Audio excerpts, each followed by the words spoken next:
विदिताखिलशास्त्रसुधाजलधे महितोपनिषत्कथितार्थनिधे हृदये कलये विमलं चरणं भवशङ्करदेशिकमे शरणं। शिवाय गुरवे नमः। श्रीमात्रे नमः। श्रीविष्णुरूपाय नमः शिवाय। श्रीभगवते शङ्कराचार्याय नमः। వైశాఖ శుద్ధ పంచమి ఆదిశంకర భగవత్పాదుల వారు ఆవిర్భవించినటువంటి రోజు. ఆర్ద్రా నక్షత్రం శివునికి సంబంధించిన నక్షత్రం. ఆ నక్షత్రానికే స్వామివారు ఉద్భవించారు. ఆదిశంకరులు ఆయన యొక్క ప్రతిభ చేత, మేధస్సు చేత, ఆయన ధర్మానికి జ్ఞానానికి చేసిన మహోపకారం చేత ఒక అవతార పురుషులను శ్లాఘిస్తున్నారు. ఒక సామాన్య మానవునికి, మహామహా మేధావులకి అతీతమైనటువంటి కార్యాన్ని చేసిన వారిని అవతార పురుషులు అని లెక్కించడం ఒక పరిపాటి. అలాగే సాక్షాత్ శివావతారమును భావించబడుతున్న ఆదిశంకరులు శంకర సాక్షాత్ అని చెప్పినట్లుగా శంకరులు శంకరులే అనగా సాక్షాత్ శివుడే శంకర భగవత్పాదుల వారుగా వచ్చారని, శివుడు జ్ఞానప్రధానమైన దైవము, ఈశాన సర్వ విద్యానాం ఈశ్వర సర్వభూతానాం అని చెప్పినట్లుగా ఆ జ్ఞానప్రధానమైన శివుని యొక్క దక్షిణామూర్తి స్వరూపమే జగద్గురు ఆదిశంకర భగవత్పాదుల వారిగా అవతరించి సనాతనమైన బ్రహ్మ విద్యని తిరిగి ప్రతిష్ఠించి వైదిక ధర్మానికి మహోపకారం చేసి భారతదేశానికి ఒక సమైక్యమైన క్షేమాన్ని ప్రతిపాదించింది. శంకర భగవత్పాదుల వారు శంకర అనే నామానికి తగ్గట్టుగానే ప్రవర్తించారు. శం అంటే సుఖము, శుభము, శాంతి, ఈ మూడింటిని కలిగించేవాడే శంకరుడు. తన యొక్క జ్ఞానము చేత, తపస్సు చేత, మహిమ చేత లోకానికి శుభాన్ని, శాంతిని, సుఖాన్ని, జ్ఞానాన్ని ప్రసాదించినటువంటి జగద్గురు ఆదిశంకర భగవత్పాదుల వారు. వారి గురించి చెప్తూ శృంగేరి 12వ పీఠాధిపతి అయినటువంటి విద్యారణ్య స్వామివారు గొప్ప మాట చెప్పారు. అజ్ఞానాంతర్గహనపతితాన్ ఆత్మవిద్యోపదేశై లోకాంత్రాతుం భవదవ శిఖ తాప పాపచ్యమానాన్ ముక్త్వా మౌనం వట విటపినో మూలతో నిష్పతంతి శంభోర్మూర్తిశ్చరతి భువనే శంకరాచార్య రూప అని కీర్తించారు. శంభోర్మూర్తి, శివుని యొక్క మూర్తి భువనమునందు శంకరాచార్య రూపంతో వెళ్ళింది. ఎందుకంటే లోకంలో అజ్ఞానం అనే కేకారణ్యంలో కొట్టుమిట్టాడుతున్నటువంటి వారికి ఆత్మవిద్యను ఉపదేశించి రక్షించడానికై ఆవిర్భవించినటువంటి దక్షిణామూర్తి స్వరూపము వటవృక్షాన్ని విడిచిపెట్టి మౌనాన్ని వదిలి భాష్యం చెప్తూ మాట్లాడడానికి వచ్చిన రూపమే శంకరులు అని అపర దక్షిణామూర్తిగా శంకరులను అభివర్ణించారు. ఆదిశంకరులు అద్వైత సిద్ధాంత ప్రవర్తకులు అనేటువంటి ఒక ప్రసిద్ధమైన సత్యం అందరికీ తెలిసిందే. కానీ ఆ మాత్రంగానే ఆదిశంకరులను చూడడం కాదు, ఏదో ఒక సిద్ధాంతానికి మాత్రమే ఆదిశంకరుల్ని కట్టి ఉంచడం సరికాదు. మొత్తం సనాతన ధర్మానికే ఆదిశంకరులు ఒక ప్రతిష్టాత అని చెప్పుకోవాలి. ఆదిశంకరుల యొక్క అనుగ్రహం చేతనే ద్వైత, అద్వైత, విశిష్టాద్వైత మొదలైన అన్ని సిద్ధాంతాలతో కూడిన వైదిక ధర్మం ప్రతిష్ఠింపబడింది. ఆదిశంకరులు అవతరించడానికి మునుపు ఉన్న వాతావరణం ఎలా ఉన్నది అంటే, కలి ప్రభావం చేత మహానుభావుడైన వ్యాసుడు కలియుగ ఆరంభంలోనే బ్రహ్మ విద్యని వేద, పురాణ, ఇతిహాసాదుల కల్పన ద్వారా ప్రతిష్ఠించినప్పటికీ కలి ప్రభావం చేత అనేక రకాల దుష్ట సిద్ధాంతాలు బయలుదేరాయి. ఒక్క వేద సిద్ధాంతాల్లోని, వేద దర్శనాల్లోనే పరస్పర వైషమ్యాలు, వైరుధ్యాలు ఏర్పడ్డాయి. అదేవిధంగా అవైదిక సిద్ధాంతాలు చాలా ఏర్పడి ఒక అల్లకల్లోలమైనటువంటి ధార్మిక వాతావరణం ఏర్పడింది. అంటే ధార్మిక జగత్తులో ఒక అయోమయ స్థితి ఏర్పడింది. ఆ సమయంలో ఏర్పడినటువంటి ఆ వైషమ్యాల్ని తుడిచిపెట్టడానికే సాక్షాత్ పరమేశ్వరుడు అవతరించి ఆనాటికి ఉన్న 72 దుర్మతాల్ని ఖండించి సనాతనమైన వేదాంత మతమే స్థిరమైనదని ప్రతిష్ఠ చేశారు. అందుకే ఆదిశంకరులు వేదాంత ప్రతిష్ఠాత అని వ్యాఖ్యానించవచ్చు. అందుకే శంకరులు చేసినటువంటి మహోపకారంలో వేదము చెప్పిన అన్ని మార్గాలని సమన్వయించారు. ద్వైత, విశిష్టాద్వైత, వీటితో పాటు ఉపాసనా సంప్రదాయాలకు సంబంధించిన శైవ, వైష్ణవ, సౌర, గాణపత్య, శాక్తేయ, స్కాంద ఇలా 6 మతాలని అంగీకరిస్తూ అవన్నీ కూడా అద్వైత సిద్ధికి ఒక సోపానములుగా పరిగణింపబడతాయంటూ ద్వైతాన్ని, విశిష్టాద్వైతాన్ని, అదేవిధంగా షణ్మతాలని వీటన్నిటిని కూడా వైదికమైనటువంటి పద్ధతివి గనక అవన్నీ సరి అయినవే అని అంగీకరిస్తూ వాటన్నిటిని సాధనోపకారములుగా చెప్తూ పరమమైన వేదాంత ధర్మాన్ని ప్రతిష్ఠించారు. అద్వైతము ఒక మతం కాదు, అదొక తత్వము. ప్రపంచంలో ఎవరైనా సరే ఆ తత్వాన్ని గ్రహించి జీవించవచ్చు. అది మతంగా స్వీకరించి ఒక అనుష్ఠానంగా చేయవలసిన పూజాది కృత్యముల వంటిది కాదు. అద్వైతం ఒక తాత్విక సత్యం. ఆ తాత్విక సత్యాన్ని బుద్ధితో గ్రహించగలిగితే విశ్వమంతా భగవన్మయం అనేటువంటి తత్వం మనకు తెలుస్తున్నది. అద్వైతం అంటే ఏమిటో కాదు, ఒక్కటే అని అర్థం. రెండు కాదు అని చెప్పినట్టు కనబడుతుంది. రెండు కాదు అంటే ఒకటని అర్థం. అప్పుడు ఏకమని చెప్పొచ్చగా, అద్వైతం అని ఎందుకు చెప్పడం? రెండు కాదు అని చెప్పవలసిన అవసరమే ఉన్నది. ఏకమని ప్రతిపాదిస్తే అయిపోతుంది కదా. అంటే ఉన్నదంతా ఒకటే బ్రహ్మం అయినప్పటికీ అజ్ఞానం దృష్టికి రెండుగా కనబడుతోంది కనుక, అజ్ఞానికి బోధించేటప్పుడు రెండుగా కనబడుతున్నప్పటికీ రెండు కాదు, ఇది ఒకటే అని ప్రతిపాదించడానికే అద్వైతం అనే మాట వచ్చింది. అయితే అద్వైతం అనే మాటని ఆదిశంకరులు సృష్టించలేదు, ఇది తెలుసుకోవాలి. అద్వైతం అనే మాట ఉపనిషత్ ప్రతిపాద్యమైనటువంటి మాట. ప్రపంచోపశమం శాంతం అద్వైతం అన్నారు ఇక్కడ. ఆ అద్వైతం అనే మాట ఉపనిషత్తు చెప్పింది, దానినే శంకరులు చెప్పారు. అంటే శంకరులు కొత్త సిద్ధాంతాన్ని ప్రతిపాదించలేదు, ఉన్న వేదాంత సత్యాన్ని ప్రతిపాదించారు. ఆ వేదాంత సత్యమైన అద్వైత సిద్ధాంతమైన కట్టుకొయ్యకి వేదము చెప్పిన అన్ని మార్గాలనే గోవులను కట్టారు ఆయన. అది చేసినది. అందుకే వేదాంత తత్వముతో సర్వ వేద మార్గాల్ని సమన్వయపరిచారు. అదేవిధంగా అప్పటి వరకు ఉన్నటువంటి రకరకాల దర్శనాలని వేటిని ఆయన తీసి పారేయలేదు. అవి కూడా గొప్ప ఆలోచనా విధానాలుగా అంగీకరిస్తూ ఒక యుక్తితో ప్రశాంతమైన చిత్తంతో స్పష్టముగా ఆ చెప్పిన సిద్ధాంతాలను కూడా పరామర్శ చేస్తూ ఆ పై సిద్ధాంతాన్ని ప్రతిపాదించారు. అందుకే ఆదిశంకరులు భాష్య రచన సూటిగా స్పష్టంగా సరళంగా ఉంటుంది. ఎందుకంటే సత్యం ఎప్పుడు స్పష్టంగా స్వచ్ఛంగా ఉంటుంది. ఆదిశంకరుల భాష్య రచన కూడా అదే విధంగా ఉంటుంది. ముఖ్యంగా 32 ఏళ్ల కాలంలోనే సాధించవలసిందంతా సాధించాడు మహానుభావుడు. ఇన్ని వేల ఏళ్ళు జరిగినా ఆయన నిలిచిపోయి ఉన్నారు. జీవితం అంటే అది. ఒక శంకరులు, ఒక వివేకానంద, వీరందరూ కూడా తమ యవ్వన కాలంలోనే కొన్ని వేల ఏళ్లకు కావలసిన జ్ఞానాన్ని ప్రసాదించారు. అందుకే వారిని అవతార పురుషులు అని కీర్తించారు. 16 ఏళ్లకే ఆదిశంకరులు సమగ్రమైనటువంటి రచనల్ని మనకు అందించారు. ఆయన విజ్ఞానమంతా గ్రంథరూపంలో మనకు లభించింది. వ్యాస భగవానుని తర్వాత అంత విస్తారమైన వాంగ్మయాన్ని రచించింది ఆదిశంకర భగవత్పాదులు వారే. అందుకే శంకరుల్ని మనం స్మరించేటప్పుడు గురు పరంపర ఎక్కడి నుంచి తీసుకువస్తున్నామంటే, మొట్టమొదటి భగవంతుణ్ణి ఆది గురువుగా స్వీకరించే భారతీయ సంస్కృతిలో నారాయణ సమారంభం లేదా సదాశివ సమారంభం అంటూ పరమాత్మనే ప్రథమ గురువుగా చెప్తాం. ఆ తర్వాత బ్రహ్మదేవుడు, ఆ బ్రహ్మదేవుని తర్వాత ఋషి పరంపరకంతటికి ఆద్యుడై బ్రహ్మమానస పుత్రుడైన వశిష్ఠుల వారిని పేర్కొంటాం. వశిష్ఠుని తర్వాత ఆయన పుత్రుడైన శక్తి మహర్షి తనయుడు శిష్యుడు అయిన పరాశర మహర్షి, పరాశర మహర్షి తనయుడు శిష్యుడు వ్యాస భగవానుడు, వ్యాస భగవాను యొక్క తనయుడు శిష్యుడు సుఖయోగింద్రుడు, సుఖయోగింద్రుడి యొక్క శిష్యుడు గౌడ భగవత్పాదుల వారు, గౌడ భగవత్పాదుని యొక్క శిష్యులు గోవింద భగవత్పాదుల వారు, ఆయన శిష్యులు ఆదిశంకరులు. ఇది శంకర గురు పరంపర. అంటే పరమేశ్వరుడితో మొదలై శంకరుల వరకు వచ్చినటువంటి అవిచ్ఛిన్న వేదాంత విజ్ఞాన పరంపర ఏదైతే ఉన్నదో అదే సనాతన ధర్మము. యస్య నిశ్వసితం వేదాహ అన్నట్టుగా వేదములు ఏ పరమాత్మ నుంచి ప్రకటింపబడ్డాయో ఆ పరమాత్మే ప్రథమ గురువు అయినప్పుడు ఆ పరమాత్మ చెప్పిన వేదాల్లో ఉన్నది చెప్పిన వారే గురు పరంపర అవుతారు. ఆ గురు పరంపరకు చెందిన ఆదిశంకరులు అద్భుతమైనటువంటి పరిధానం ప్రపంచానికి అందించారు. అందులో ముఖ్యంగా ఆయన జీవితంలో 3 భాగాలు మనం పరిశీలించాలి. ఒకటి ఆయన రచించిన గ్రంథములు, రెండవది ఆనాడు దేశమంతా ముమ్మార్లు పర్యటించి భారతాన్ని ఒక సమీక్షపరిచి భారతీయ ధర్మములన్నిటికీ కూడా పరమార్థాన్ని చెప్తూ ఒక ఏకత్రాటిపై ఈ సనాతన వైదిక ధర్మాన్ని ప్రతిష్ఠ చేసి నాస్తిక మతాలని అవైదిక సిద్ధాంతాన్ని తూర్పార పట్టించినటువంటి మహానుభావుడు. ఇది రెండవ భాగం. మూడవ భాగము ఆయన చేసిన వ్యవస్థ. ఈ మూడింటి ద్వారా ధర్మ ప్రతిష్ఠ చేశారు. మూడింటిని చెప్పేటప్పుడు ముందు మొదటి విషయాన్ని చెప్పుకోవాలి. ఆదిశంకరులు చేసిన గ్రంథరచన. ఈ గ్రంథరచనని 3 భాగాలుగా మళ్ళీ చేయాలి. ఒకటి భాష్య గ్రంథములు, రెండవది ప్రకరణ గ్రంథములు, మూడవది స్తోత్ర సాహిత్యం. భాష్య గ్రంథములు అంటే భగవద్గీతకి, ఉపనిషత్తులకి, బ్రహ్మసూత్రాలకి, వీటిని ప్రస్థానత్రయం అంటారు. ఈ మూడింటికి ఆయన రచించిన భాష్యము. ఇది చాలా సూటిగా, స్పష్టంగా, సరళంగా, సుబోధకంగా, యుక్తియుక్తంగా ఉంటుంది. అంటే శాస్త్రం చెప్పిన తర్కముతో, హేతువుతో చక్కగా చేశారు ఆ భాష్యమంతా కూడా. అయితే పండితులైన వారికి మాత్రమే అది గ్రాహ్యమవుతుంది. అలాంటిది ఆ భాష్య రచన. ఆ పండితులకు కూడా సరళంగా, స్పష్టంగా చెప్పడం అందులో ఉన్న అద్భుతం. ఆ భాష్యంలో చెప్పినటువంటి పరమార్థం ఏదైతే ఉందో అది కేవలం పండితులకు మాత్రమే కాదు, ప్రతి జీవుడికి కావాలి.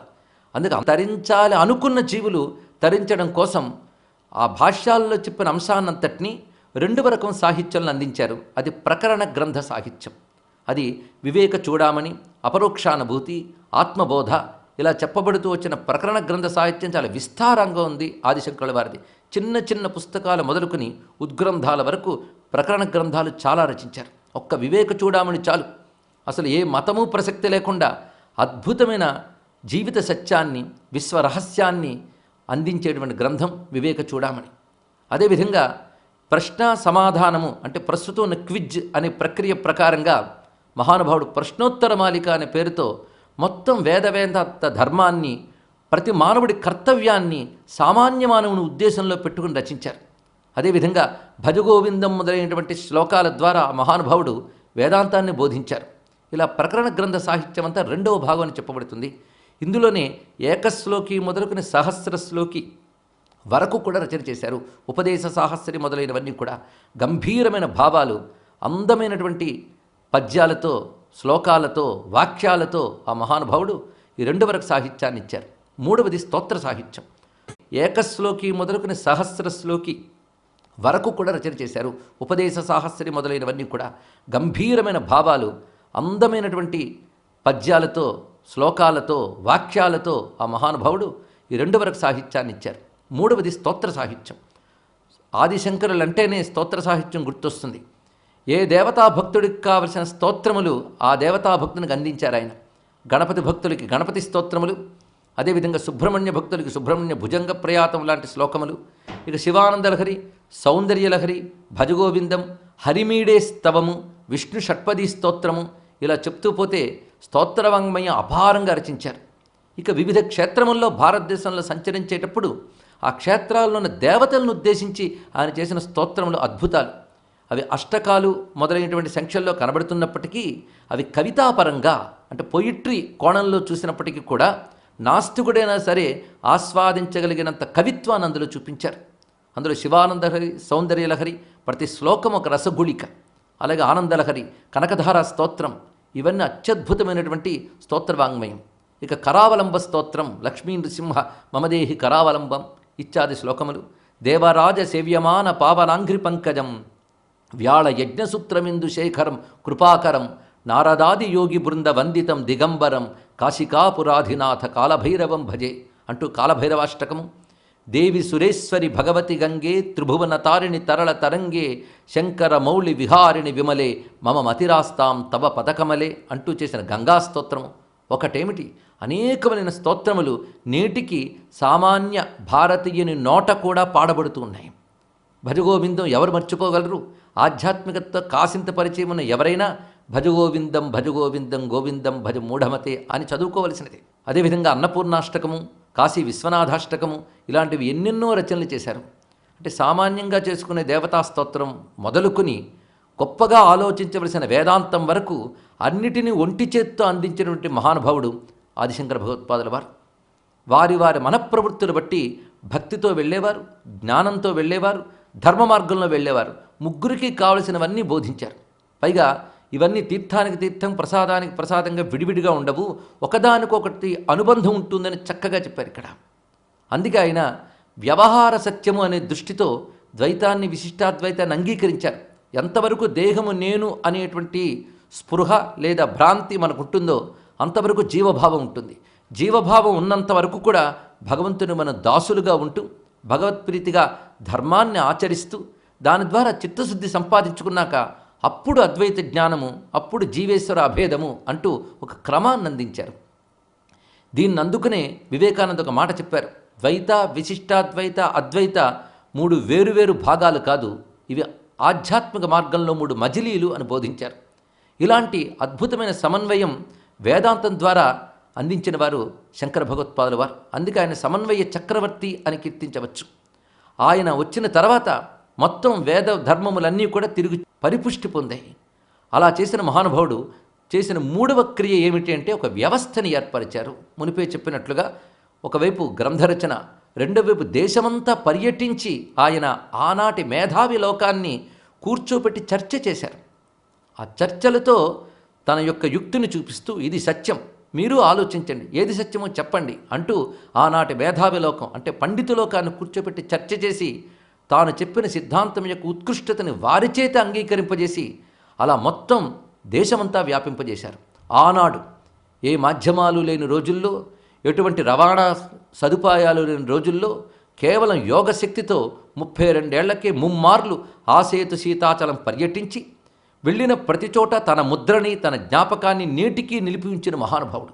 ఎక్కడో కాలడిలో పుట్టి ఎక్కడో కేదారంలో ఈశ్వరేక్షించిన మహానుభావుడు కాలడి నుంచి కేదారం వరకు ఈ దేశమంతా ప్రతి చోట తనదైనటువంటి ఒక స్వరం వినిపింపజేశారు.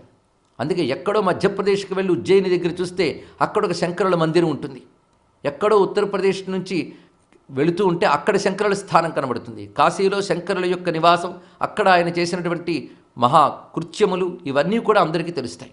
అదేవిధంగా హిమాలయాల్లో శంకరులు ప్రతిష్ఠించిన పీఠములు ఇత్యాదులన్నీ కూడా ఇలా దేశమంతా సంచరించి ఒకవైపు తన వాదబలంతో తన యొక్క శాస్త్ర జ్ఞానాన్ని ప్రతిపాదించడమే కాకుండా తన ఉనికితో, తన పాద సంచారంతో ఆ క్షేత్రాన్ని పవిత్రం చేశారు. అనేక చోట్ల శ్రీచక్రాదులు, విగ్రహములు, లింగములు ప్రతిష్ఠ చేశారు. బదరీ నారాయణమూర్తిని యోగదృష్టితో అలకనంద గంగలో ఆ మూర్తి ఉంది అని తెలుసుకుని దాన్ని తన తపశ్శక్తితో వెలికితీసి ప్రతిష్ఠ చేసిన మహానుభావుడు. ఇలాగా గమనించుతూ ఉంటే ఆదిశంకరులు మొత్తం దేశమంతా ఒకవైపు తన సంచారంతో, జ్ఞానబోధతో చేసినది రెండవ ప్రక్రియ.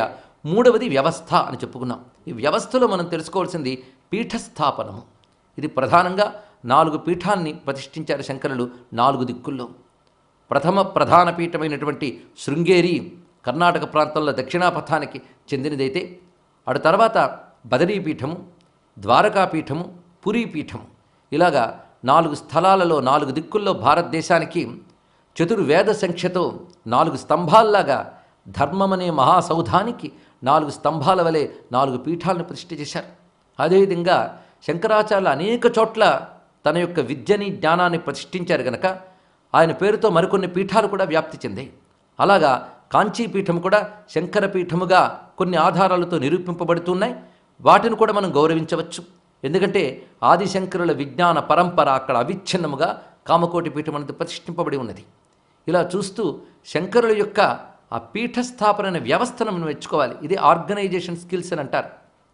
శంకరుల నుంచి యువత పొందవలసిన స్ఫూర్తి చాలా ఉన్నది. తన జీవితంలో ఒక్క క్షణం వ్యర్థం చేయకుండా సంపూర్ణమైన జ్ఞానాన్ని అందిస్తూ నేటికి ఆ జ్ఞానం విశ్వజనీయమని రుజువు చేయబడేటంత తెలివితేటలతో ఆనాడే ఇంత వ్యవస్థ చేశారు ఆయన. ఎందుకంటే ధర్మాన్ని చెప్తే సరిపోదు, ఆ ధర్మాన్ని నిలిపి వ్యాపింపజేసే వ్యవస్థ ఉండాలి. ఆ వ్యవస్థని పీఠస్థాపన ద్వారా చేశారు. ఆ చేయడంలో ప్రతి పీఠంలో కూడా ఒక దేవతాశక్తిని ప్రతిష్ఠించారు. ఎందుకంటే ఎన్ని కబుర్లు చెప్పినా దైవబలం లేనిది ధర్మాన్ని ప్రతిష్ఠించలేం. లోకంలో ప్రతి మనస్సుకి శాంతిని ప్రసాదించలేం, ప్రకృతికి క్షేమాన్ని కలిగించలేం. అందుకే ప్రతి పీఠంలో ఒక దేవతాపీఠాన్ని కూడా ప్రతిష్ఠ చేసి ఆ దేవతాపీఠాన్ని ఆచార్యులు ఆరాధిస్తూ దైవశక్తిని ప్రోధి చేసేలా చేశారు. ప్రతి ఆచార్యులు కూడా మళ్ళీ శంకరులంతటి వారే ఎప్పటికప్పుడు ఆవిర్భవించడం మరొక విశేషము. శంకరులే పీఠ వ్యవస్థ చేసేటప్పుడు ఒక మాట అన్నారు, పీఠంలో ఉన్న ప్రతివారు నా స్వరూపమే అని భావించాలని ప్రతిపాదన చేశారు. ఆయన చెప్పినట్లుగానే మొత్తం అన్ని పీఠాల్లోని శంకరుల తర్వాత వచ్చిన పరంపర అంతా కూడా శంకరులంతటి వారే రావడం ఒక ఆశ్చర్యకరమైనటువంటి అద్భుతం. ఎప్పటికప్పుడు ఆ పీఠాల్లో సాక్షాత్ అపర సరస్వతీ స్వరూపులు ఆవిర్భవించి వారు కూడాను విశేషమైనటువంటి శంకరుల వాంగ్మయాన్ని లోకాన్ని వ్యాపింపజేస్తున్నారు. అలా పీఠ వ్యవస్థ ద్వారా ధర్మ ప్రతిష్టాపన చేశారు. ఇక శంకరులు అధ్యయనం చేయడానికి కావలసిన శారదను మనకు అనుగ్రహించారు. అంటే వాంగ్మయమే శారదా స్వరూపం. సరస్వతి అంటూ ఒక దేవతామూర్తి అనే కాదు, మొత్తం విజ్ఞానము, గ్రంథము, అక్షరము అన్ని సరస్వతి రూపాలే. అందుకే అధ్యయనం చేయవలసిన శారదని ఆయన భాష్య గ్రంథ, ప్రకరణ గ్రంథ, స్తోత్ర గ్రంథ రూపాలతో ఇచ్చారు. ఆరాధించవలసిన శారదని శృంగేరిలో ప్రతిష్ఠ చేశారు. ఇలా అధ్యయన శారదని, ఆరాధ్య శారదని మన అనుగ్రహించారు మహానుభావులు.